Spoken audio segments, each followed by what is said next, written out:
السلام عليكم ورحمة الله وبركاته. الحمد لله نحمده ونستعينه ونستغفره ونؤمن به ونتوكل عليه ونعوذ بالله من شرور أنفسنا ومن سيئات أعمالنا. من يهده الله فلا مضل له ومن يضلله فلا هادي له، ونشهد أن لا إله إلا الله وحده لا شريك له، ونشهد أن سيدنا ومولانا محمدا عبده ورسوله. أما بعد فأعوذ بالله من الشيطان الرجيم. بسم الله الرحمن الرحيم. لقد كان لكم في رسول الله أسوة حسنة لمن كان يرجو الله واليوم الآخر وذكر الله كثيرا. وقال تعالى: ولقد كتبنا في الزبور من بعد الذكر أن الأرض يرثها عبادي الصالحون إن في هذا لبلاغا لقوم عابدين وما أرسلناك إلا رحمة للعالمين. صدق الله العظيم وصدق رسوله النبي الكريم، ونحن على ذلك من الشاهدين والشاكرين والحمد لله رب العالمين. درود الشريف.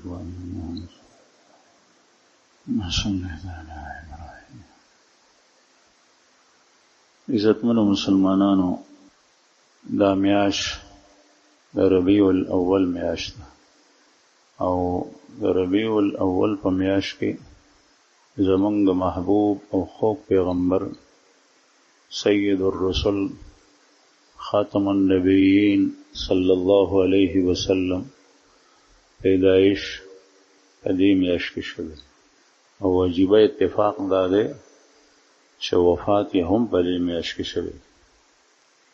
دې میاشت کې مبارک راغلی مو، او دې میاشت کې د دنیا نه تشریف موړی دی. رسول الله صلی الله علیه وسلم راتلل د ټولې دنیا د هر قوم دپاره رحمت و د الله جل جلاله. ما چې ستاسو په وړاندې کوم آیت ولوستو، هغې کې الله پاک فرمایي، دوه آیتونه مې ولوستل. په دویم آیت کې فرمایي: وما ارسلناک الا رحمتا للعالمین، ہم نے آپ کو پوری دنیا کے اقوام عالم کے لیے بلکہ تمام مخلوق کے لیے رحمت بنا کر بھیجا ہے. مونږ ته د ټولو لپاره رحمت راستو. د رسول الله صلی الله علیه وسلم وجود مسعود د ټول عالم لپاره رحمت دی، او د رسول الله صلی الله علیه وسلم طرز زندگی کې دا غي په اسوه حسنه کې او دا غي په نقش قدم کې د هر کس لپاره راهنمایي ده. هر یو کس فلاح او کامیابی غواړي، او یو کس هم بربادي نه غواړي، تنزل نه غواړي. هر یو کس ترقی غواړي، واپس راتلل غواړي، کامیابېدل غواړي، ناکامي نه غواړي. لیکن خپل کامیابی معلومول او هغې ته د رسېدو دپاره درې څیزونه استعمالي. په هغې سره انسان ته پته ولګېږي چې په دې څیز کې ماته فلاح ده، او په هغې سره انسان رسېدل غواړي، په هغې قواو سره انسان رسېږي. ځکه چې د هغې علم حاصلول پیژندل ضروري دي. کوم شی داسې دی چې په هغې کې زما ترقي ده، په هغې کې زما فلاح ده، په هغې کې زما کامیابي ده او فوز ده، بیا هغې ته به رسېږم څنګه؟ دې ته د پوهې او د علم ضرورت دی، او د دې لپاره د پوهې او علم ټوله دنیا استعمالوي. خو دنیا عموما او اکثر دنیا عموما دو طریقې استعمالوي او درې معنی استعمالوي. اکثر دنیا ما ته ګورئ، قرآن کریم کې الله پاک فرمایي: ولا تطع اکثر من فی الارض یضلوک عن سبیل اللہ. آپ دنیا کے اندر زمین میں اکثر لوگوں کا اتباع نہ کرے उनकी इताअत न करें, उनके पीछे न चलें। अगर आप ऐसा करेंगे युदिल्लूका अन सबीलिल्लाह, तो ये लोग आपको अल्लाह के रास्ते से गुमराह करेंगे। पर दुनिया की अक्सरियत दासे दे چې هغه بیلاری دي او چې ته کله د هغوی اطاعت کې په هغوی پسې روان شي نو تا به هم ځان سره بیلاری کړي. او د دې وجه دا ده چې دوی دوه څیزونه استعمالوي، دریم نه استعمالوي. هغه درې څیزونه کوم کوم دي چې سره په خپل فلاح معلوموي او هغې ته د رسېدو طریقې معلوموي. یو د انسان حواس، دویم عقل، دا دوه څیزونه. دریم با درستو بیان کړ. د انسان حواس لکه قوت باصره سترګې، قوت سامعه غوږونه، قوت شامه پوزه، قوت لامسه یو سیز ته لاس وړل معلومول نرم دی که سخت دی، قوت ذائقه خوند معلومول د څیزونو. دا د انسان حواس دي. په دې حواسو سره د څیزونه معلوموي. په غوږونو په سترګو سره لیدل کوي، مبصرات مرئیات معلوموي. دا سپین رنګ دی، دا تور دی، دا شین دی، دا سور دی، دا فلانکې سړی دی، دا ډینګړی دی. چې نابینایي نو هغه د شکل صورت نه سړی نشي معلوموي. او قوت سامعه په غوږونو سره سړی اوازونه معلوموي. نو د انسان په आवाज کې او د حیوان زناور په आवाज کې فرق. بیا په انسانانو کې د زید आवाज د بکر आवाज په هغې کې فرق کولی شي. قوت شامه بویول کوي او مختلف قسم بویونه، دا خراب بوی دی، دا ښه بوی دی، دا خوشبویی ده، دا بدبویی ده، دا عطر دی او دا ګنده شی دی، دا معلوموي. په دې سره بیا دې حکم لګی ادراک کوي. لیکن زه تاسو ته عرض کم چې الله جل شانه بعضې حیواناتو ته دا قوتونه زمونږ نه زیات تیز ورکړي دي. قوت باصره نظر لیدل، دا ټپس ته د انسان نه زیات خدای ورکړي. انسان زیات نه زیات په یو کلاو ډاګه میدان کې یو میل لرې به سړی وګوري، سیز به وګوري. لیکن ټپس په اسمان کې په میلونو لرې نه خپل ښکار ځان ته په ځمکه باندې وي. 3 میله د هغې نه زیات ده ته پته لګېږي چې لاندې څه شی روان دی. وړوکې منګکورې که په ګنو کې، د ګنو په فصل کې چې د ګنو فصل پاندونه یې پټ وي ځمکه پکې، په هغې کې معمولي ځای کې چېرته دی ویني د بر نه پرې راغوټه شي په پنجو کې اوچت کړي. په دې لوی اختر کې عموما اکثر ماشومان په دې ښار کې کله کله داسې کوي چې د غوښو کې د کومې چیچړي میچړې سیوا شي نو دا بره ولي، په کوټه ودرېږي، پورته یې ولي. چې پورته یې ولي نو ټپسان بني، د اوزه د کوزه به ټپسان راتلل شروع شي. او بیا چې تا کومه تیکه وویشته په بره په هوا کې، هغه به په پنجو کې اوچته کړي. د کوم ځای نه رالل، چا ورته اطلاع وکړه، چا ورپسې خبر وکړو، هیڅ پته نه لګي. لیکن نظر یې دومره تیز دی چې هغه د لرې نه دا شی معلوم. انسان نظر دومره تیز نه دی. د میږي قوت شامه هغه ډېر زیاتې دی، د بویولو قوت. ته بند ځای کې، بند ځای صفا سوتره ځای، په هغې کې یو شی کې د خوږ شی یا یو شی چینجی منجی په هغې کې مړ شي، دا میږي خدای خبر چې کوم ځای دی ته اطلاع لاړه شي. قوت شامه د سپرمو په ذریعه د هغه دومره جوسه د نری سور میږی چې تا ته هغه ټول په مشکل سره ښکاري. او زمونږ رب الله جل جلاله دومره لطیف ذات دی چې د هغه په دې وړوکي بدن کې پوزه ایښې ده، او داسې پوزه ده چې هغه د مستانه تیزه ده. هغه خواږه معلوموي، هغه غله معلوموي. نو مونږ کره یو ځل په کلي کې غنم رالل، په غولي کې مو واچول، میږي په لګیا دي، اختر یې د غنم چې کوم دی نو وړي او په برنډې په پیلرو باندې خیږي، پورته یې خیجوي. ما یې چې بله دی سک زه ورپسې وختم، هغه مې معلومون د پردې پورته چت د پاسه د پردې په دیوال وی اړول، بیا به څوک را پریوتل او څوک به ختل. نو په شلو میوو کې به یو میږی چې ته ورسېدو نور به را پریوتل، ای به بیا ختل. همت یې دومره دی. او بیا چې دلته دیوال نه وړادل نو بیا په چت تلل، بیا زور پسې لاړم، بیا په بل دیوال وړېدل. نو د کور شاته چنې سره شاړه وه، دشته وه، کمر و، په هغې کې د دوی سوړې وې، په هغې کې میږتونو، هغې ته یې دا غله وړه. نو ما یې د کوټې د دې دیوالونو شاته نه دی د غنم هغه بوی محسوس کو، بیا په کوټه ورپسې راوړېد.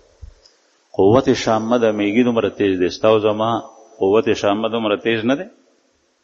بعضې سړي خو سپېږمې بلکل بند دي، هغه خو ډېر غټ بوی هم نشي معلومول. نو په دې حواسو کې حیوانات زموږ نه تیز دي. دا کټمل په بوی کې تیز دی. کټمل انسان پته چې ورته ولګي دی هغه ځای ته راشي. دی په دشتو کې نه ګرځي، کورونو کې وي، او د کورونو په ګوټونو کې چې څوک په ځمکه وخت تېروي، او په کټونو کې چې د چا کټونه د لرګي وي، په بوڼ کې وګوره د چوړونو یې ټول ډک. دا څه دپاره په دې کټ کې پراته دي؟ ځکه ده ته پته ده چې په دې کې انسان سملي. یو زمانه کې د امریکې او د ویتنام جنګ و، په هغې کې په ویتنام کې امریکنیانو چې بتلل، نو د ویتنام فوج به باندې حمله وکړه، پته به یې نه لګي، د فوجان به نه ښکارېدل، هغوی به رالل، دی وویشتل، مړه به اب چرته په سمسو کې سوړو کې غارونو کې به فوجان پټو، او د ځمکې په ډډونو کې به پټو. دی په ځنګل کې تېرېدل، دی ته پته نه وه. بیا دی داسې چلو کو چې ځان سره کټملان وساتل، او بیا هغه کټملان چې کوم دی نو هغوی ته یو وړوکی غونې آله او مشین جوړ کو. د هغې دا کټمل چې کله د انسان په بوی باندې پوه شي، د وینې بوی په ده باندې ولګي، نو دی د خوشحالۍ نه یو سندره غونې وایي. هغه ما تو انما او تا نه اورو، هغه اواز د ده د دې سپېږمو نه پوزې نه روځي. هغه اواز دپاره هغوی مشین جوړ کو، هغه مشین به هغه اواز ریکارډ کولو، او هغې سره یې د خپلې آلې مربوط کړې وي، کنیکټ کړې وي، هغه اواز به دی ته رسېدو. نو دی به پوه شول چې دا کټمل مې پرېښو چې دی به کوم بل روان شو، بیا به وي چې دې طرف ته به دا خلک ناست دي چې لاړل، هغوی پته به ورته ولګېد. نو دی قوت شامه کې او میږی دا دواړه ډېر زیات تیز دي. کونې چې څاروو پورون خلي، تاسو به پېژنئ، غټ کونې، وړوکې کونې، د هغه غوږونه ډېر زیات تیز دي. معلومولی نه شي چې غوږونه یې کوم دي. ستا په یو غوږ کې به تقریبا 100 کونې راځي، لیکن ته 1 میل آواز په مشکل سره اوري، د لوډ سپیکر نه، د انسان خبرې ښه.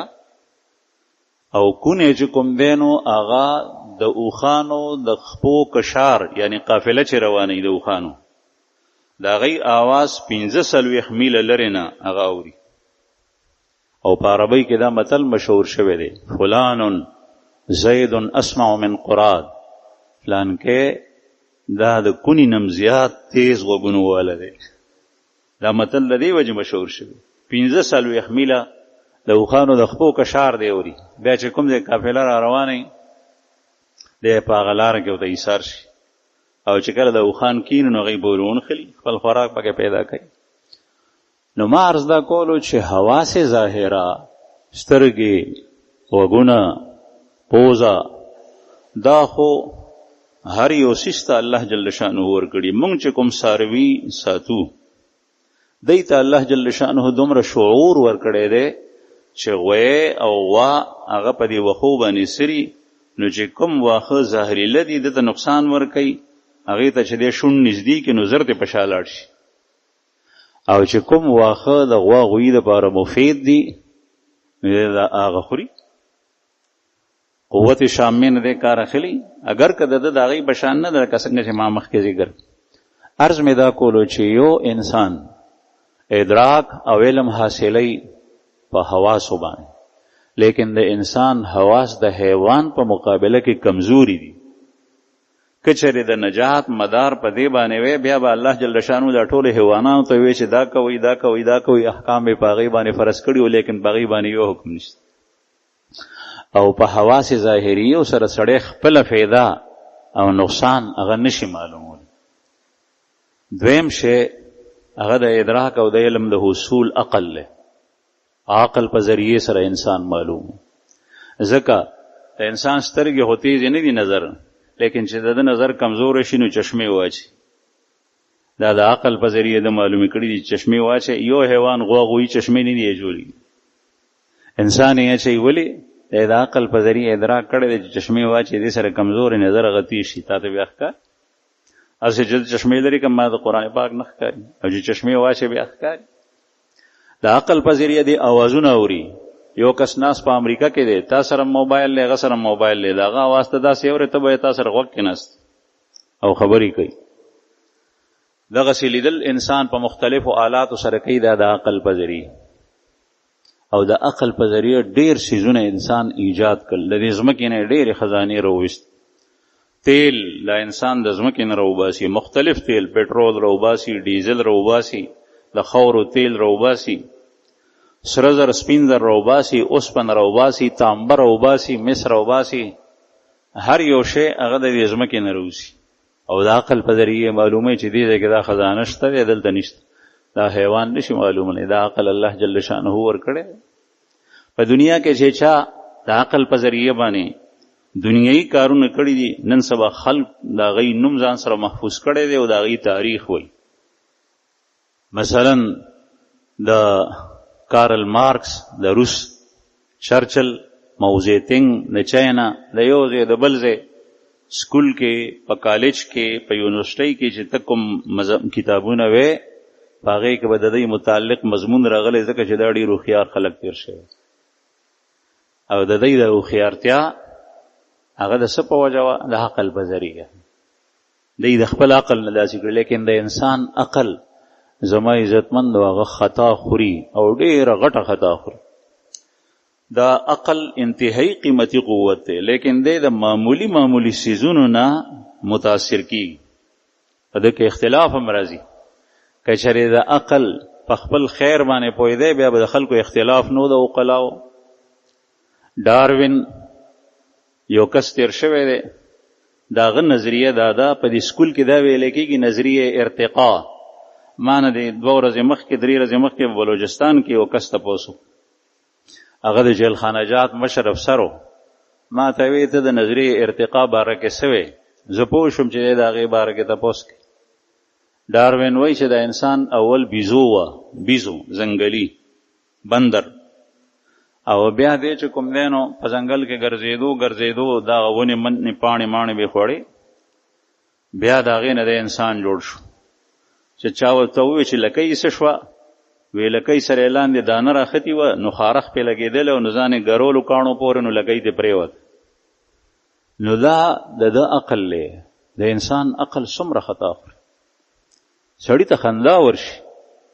انسان د مور نه انسان پیدا کیږي او الله جل شانه انسان اول په کلام پاک کې فرمایي په خپل ما حضرت آدم علیه السلام جوړ او بیا د تراب د خاور نه آدم علیه السلام جوړ کړ او هغه خټه خوشته وه او هغه داسې شوه چې بیا کله وچه شوه نو بیا من صلصال من حمأ مسنون سڑا ہوا گھارا جو پڑے رہنے سے کالا ہو جائے اور پھر جب سوکھ جائے تو اسے ٹنگ ٹنگ کی آواز آئے. تدین اللہ جل شانو آدم علیہ السلام جوړ کړی، بیا د هغه ذریت په بله طریقه جوړ کړی دی لکه څنګه چې تاسو نن سبا وینئ.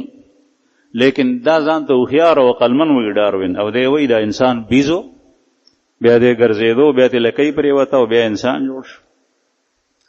او نور کافر کارل مارکس وایي چې انسان بیز نو، دا د ابتدا نه انسان دی. دا دواړه ځان ته عقلمن وایي او که چېرې عقل ځای ته رسېدی نو په کار دا دی چې د دې دواړو نتیجه یوه وی، لیکن اختلاف یې دی په خپله. د انسان عقل هغه تیر خوري، هغه خطا کېږي. د هوښیارو عقل د بعضې څیزونو د وجې نه هغه ختم شي، کار پرېږدي. د څه د وجې نه؟ نشې د وجې نه عقل کار پرېږدي. ځکه رسول الله صلی الله علیه وسلم فرمایي نشه حرامه ده. قرآن کریم کې الله پاک فرمایي انما الخمر والمیسر والانصاب والازلام رجس من عمل الشیطان فاجتنبوه لعلکم تفلحون. انما الخمر، خمر شراب حرام دی، نشه حرامه ده. او دا الله رسول فرمایي بخاری شریف کی حدیث ته کل مسکر حرام، ہر نشہ آور چیز حرام ہے، ہر یو نشور کون کے شے اغا حرام دے، کاغا چرس دی، کاغا فیم دی، کاغا آئس دی، کاغا شراب دی، کاغا شراب دا انگورو دی، کاغا دا کجورو دی، کاغا دا غنمو دی، کاغا دا اوربشو دی، کاغا دا عسل دا گبین دی. رسول اللہ صلی اللہ علیہ وسلم نے بعضی نمونو تپوسو شو ویچ یا رسول اللہ منگا دا مشروب سوز ویدا سشی ویدا دا جوارو شرابی او دا دا اوربشو شرابی او دا دا گبین شرابی دا یمن خلقو. دا اللہ رسول و تو فرمائل نشد پکشتا، ابو داود کی روایت تے ویچ یاو نشد پکشتا بے حرام دی. کل مسکرن حرام، نشد ولی حرام دا، نشد زکا حرام دا جستا عقل ختم کی. نو دومره لوی قوت تے لیکن دا نشی پا وجبان دا انسان دا عقل متاثر کی. یو یہودی، یو پیرنگے، یو دہریہ، یو بت برست اغا شراب پا مخص کی اغا ناستے اغا بستا سر رہنمائیو گی، اغا خو پخپل خو بدن بوئی گی، اغا خو بدین بوئی گی چھ دا لور دا خور دا او که خز دا، اغا پا حق و پا باطل کی تمیز نشی کولے، تور و سپن نبی جنی. نو اللہ جل شانہو دا حرام کری دی. عقل چھ دیر غصہ شی سڑے اخیار سڑے چھ کل دیر غصہ شو دا آغا عقل پکار پری دا غصی پا حالت کے عقل کار نکے. عقل دا معاشرینا دا رسم و رواجنا متاثر کی گی. عقل مال تنشی ٹنگے دے، اخیار نا اخیار عقل من سڑے اغا مال تنشی ٹنگے دے، دے با اخیار بھی لیکن چکل دیر مار اوی نی دیوی پس طریقے میں دا مال حاصل کے پجڑ کے دا مال محبت تے دلتا کہ عقل پرا کار پری دی چھ دا جائز دے کنا جائز او زچ دا خلم نو دا ذلیل کېږم او که زه معزز کېږم. IMF د دنیا ګنده اداره ده، هغې ته یو مسلمان حکمران هغه خپل لاس اوږد کړي او د هغه نه قرض اخلي، د دنیا ذلتونه مخامخ شي ورته او تپي یې د قوم په سر باندې، حالانکه د قوم فرد سو خبر نه، هغه ته د خبرې اجازت نه ورکړي. دا د انسان عقل دی. د انسان عقل د ذلیل قوم په مخ کې خپل معزز ځان هغه ذلیل کی. دا عقل تیر خوري، د رسم و رواج نه، د معاشرې نه دی غلطي کوي. او نن سبب زمون په سکولونو کې هو دا ترتیب نشته چې ستا مذهب کوم یو دی، رسول الله صلی الله علیه وسلم سیرت مطابق هغه ټوله وحی ده. عقل او حواس یو فیدن نشي معلومولی لیکن وحی معلومی. وحی تا ته وی چې دې کې تا ته فایده ده، دې کې تا ته نقصان دی، نه هغه عقل معلومی نه بلی وشي. ځکه عقل معتیر خوري، په معاشره کې خطا کوي. دا انګریزان وی د حضرت عیسی علیہ السلام فرضی قبر جوړ کړی دی په فلسطین کې، او عیسی علیہ السلام په اسمان کې ناست دی او دای تم پته ده چې عیسی علیہ السلام په اسمان کې دی. درې ورځې وی دلته کې او بیا لاړو وختو، هلکه بیا دا قبر مولې جوړ کړی دی. دا د انسان عقل دی. د ټولو عیسایانو دا عقیده او د عیسایانو دا عقیده ده چې خدایان درې یو ځای کنه یو شي یو درې شي، هلکه یو څنګه درې کېږي او درې څنګه یو کېږي، او الله جل شانه بسیط دی، هغه مرکب نه دی، هغه تجزیه نه کېږي. دا د انسان عقل. یو وحده لا شریک هغه درې څنګه شو، هغه وی الله، ابن الله او روح القدس، دا درې واړه چې یو ځای کنه دا خدای شو. دې ته د تثلیث عقیده وی. قرآن کریم کے اللہ جل شانہ ددئی پر یہ عقیدہ باندې رد کر دے. قالوا ان اللہ ثالث ثلاثہ، یہ لوگ کہتے ہیں کہ اللہ تینوں میں تیسرا ہے، تینوں میں تیسرا ہے. او قرآن کریم کے اللہ جل شانہ فرمائے لو کان فیہما آلہۃ الا اللہ لفسدتا، کچر اسمان او زمکه کې خدایان متعدد وي، د یو نه زیات وي نو دا به پخوا مات شوي، په دې کې به توڑ پوڑ راغلی و. ځکه چې هر یو زورور دی، خدای خو هغه چې زوروري د بل خبره نه مني، د بل حکومت او د بل حکم په هغه نه چلیږي، او که پې چلیږي نو هغه خدای څنګه شو. بیا به یو وایي چې داسې، بل به وایي داسې، لیکن دی وایي درې. او دا عیسایان چې ځان ته د دنیا هوښیار خلک وایي، دی وایي چې حضرت عیسی علیه السلام ټول انسانان ګناهګارو. عیسی علیہ السلام چې کوم دی نو هغه د ټولو انسانانو ګناه په خپل سر واغشته او پانسی شو، یهودیانو پانسی کو، دې ته هغوی د کفارې عقیده وایي، کفاره، او د ټولو خلکو د طرف نه کفاره شو، یعنی هغه ګناه په خپل سر یې وړه. نو دا اوس عقل مني چې جرم یو انسان کوي او سزا دې په بل انسان نه راځي. رسول الله صلی الله علیه وسلم څخه یو صحابي رالو، ورسره ماشوم و. نبی کریم صلی الله علیه وسلم ته فرمایي چې دا دې څه دی؟ وایي چې دا مې زوی دی، بالکل شبیه دواړه یو شان. ورته یې وفرمیل لا تجني علیه ولا یجني علیک، خیال کو ګورې د ده جرم به ته نه پورته کوي او ستا جرم به دی نه پورته کوي. تاسو قتل کو، د چا د پوزه پرې کا، د چا د لاس پرې کو، نو دی به ستا د جنایت نه خوري، ستا جنایت به تا درکولی کی. لا تزر وازرة وزر اخرى، ایک بوجھ اٹھانے والی نفس دوسرے کی بوجھ نہیں اٹھائے گی. گناہ پلار کړي دا په ورځ د آخرت زوی اوچته کی نه، گناہ زوی کړي دا پلار ته سزا ورکي نه. دا خو د سراسر د الله جل شانه د عدل خلاف، د عدل خلاف. دې مثال خدا سے دی چې دې جماعت کې چا پیزار راړو قیمتي د 10,000 روپو بوټانو، هغه ته نغل یوړل او دی راولو امام صاحب د مرۍ نه ونیو، وته چې ما ته خپل بوټان راکا. ولې هلکه زمانه چا بوټان پړ کړي ستا جماعت کې، ما بوټان پړ شوي، نو الله خو امام نه کړي. ته خپل غل ځان ته پیدا کا، هغه وګوره ګني، نو ته د خپل سیز حفاظت کو.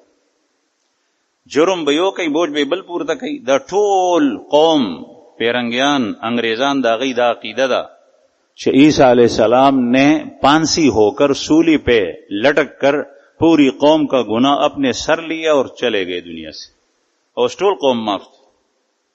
د انسان عقل دومره غټ تیر خو هندوانو ته وګورئ، په حیثیت د قوم سره څومره خطا روان دي. بوتانو ته به خوراک راړي، بریاني به ورته راړي، کورمې به ورته راړي، مخې ته به ورته کېږي، مسته به ورته راړي، پیروي به ورته راړي.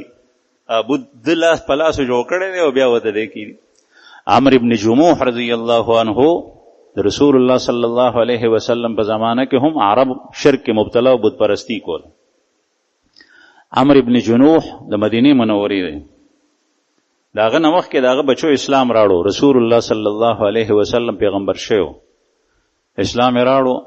د ده زوی او ورسره معاذ رضی الله عنه، دا دواړه هلکان یو ځای شوي دي. ده ته یې نصیحت کولو چې مسلمان شه، دی نه مسلمانېدو. دی وی چې دی مسلمان شي، بس په خپله کې منصوبه کړي ده، پلاننګ یې کړی دی، هغه بوتې ته نه وړی دی، او مدینه منوره کې به کویانو په هغې کې به خلکو خزله غورځوله، او د کور د بیت الخلاګانو ګندګي به ټوله وړه په هغې کې به یې غورځوله، هغه بوتې ورته په هغې کې غورځولی. دی چې سهار پاڅېدو چې ویې کتل شپه به تېره شو، نو بوت ته به یې پوجا پاټ کولو، بوت یې نو دی وایي چې زما خدای څه شو. ورپسې ګرځېدو چې ویې کتل په کوهي کې پروت دی. او دا چا کړي ظالمانو، که ما ته پته ولګی زه به هغوی د سخته سزا ورکړم. رویې ویستو، ویې لامبولو، خوشبویانې یې پرې ومږلې، بیا یې په خپل ځای ودرولو. په دویمه شپه هغوی بیا دا کار وکړو، بیا د دغسې چل وکړو. په درېیمه شپه چې کوم دی نو بیا یې دې بوت ته په غاړه کې توره واچوله، ورته دې توره واله، او چې څوک درته نږدې کېږي د هغه سر پرې کو، ځکه چې ده به د هغه نه سوالونه غوښتل، وایي چې دا ما ته دی راکوي دا رزق. نو چې کله شپه شوه نو هغوی سره د هغې تورې اغوښتی دی، او یو مردار سپی و چېرته خپې پې اوچتې شوې وې، پړسېدلی و، هغه یې ورسره یو ځای تړلی دی او کوهي کې غورځولی دی، او په ګندګۍ کې چې دی لاړو چې ویې کتل مردار سپي سره تړلی دی یو ځای په پړي باندې، او بیا په کوهي کې په ګندګۍ کې پروت دی. نو ده وی لعنت دی وي بتا باندې، ته به ما ته څه راکې، ته خپل ځان نشي بچ کولی، توره مې هم دته په غاړه کې واچوله، تا بیا هم سړی ونه وژل، ورک شه. بهرحالو تېنه کلمه وویې، مسلمان شو، سوچ برابر شو. دا د معاشرې د وجې نه سړی خطا کوي. عقلمند انسان په بت پرستۍ کې مبتلا شي. عمرو ابن جموح رضی الله عنه مسلمان شو، په خپه باندې ګړو، او بیا د شهید شو په جنگ کې په رضی الله عنه. لیکن انسان عقل هغه کار نه کوي د رسم و رواج د وجه نه. زمونږ په علاقه کې سره د مسلمانۍ ډېر خلک په رسم و رواج کې مبتلا دي، خلاف شرع. او چې ورته ووایي چې دا کار داسې مه کوه، ته وایي خلک به راپورې خاندي، خلق برا پورې خاندي. د طلاق په مسله کې، د نکاح په مسله کې، د مہر ورکولو په مسله کې، د میراث د زنانو په مسله کې رسم و رواج پسې روان. د الله جل شانو حکم هغه شاته دی، رسم و رواج مخکې. د انسان عقل هغه ړوند کوڼ شي. داسې کان دا د معاشرې او د خپل آبایی تقلید د وجې نه په خطا روان دي. انسان صفائی څومره ښه شی دی، لیکن د دې د بدن ویښته ټول له ترخونو ویښتې کله کله دی کوناټو ته رارسي، او د نوم د لاندې ویښتې هغه څومره لوی شي، د سر ویښتې په پټکو کې راګیر کړي. عقل شته، کالج او یونیورسټۍ کې سبق ویلې، لیکن هغې څیز ورته دا نه دي ښولي چې دا صفائی ښه شی دی که دغسې ګنده پاته کېدل ښه شی دی. لکه د ځنګلي انسان بشان که چېرې دا انسان کمیس کوس کې دی به خلکو ته څنګه ښکاري؟ نو دا د انسان عقل زما خو خلق د هغې عقل د رسم و رواج د معاشرې د وجې نه متاثر کی.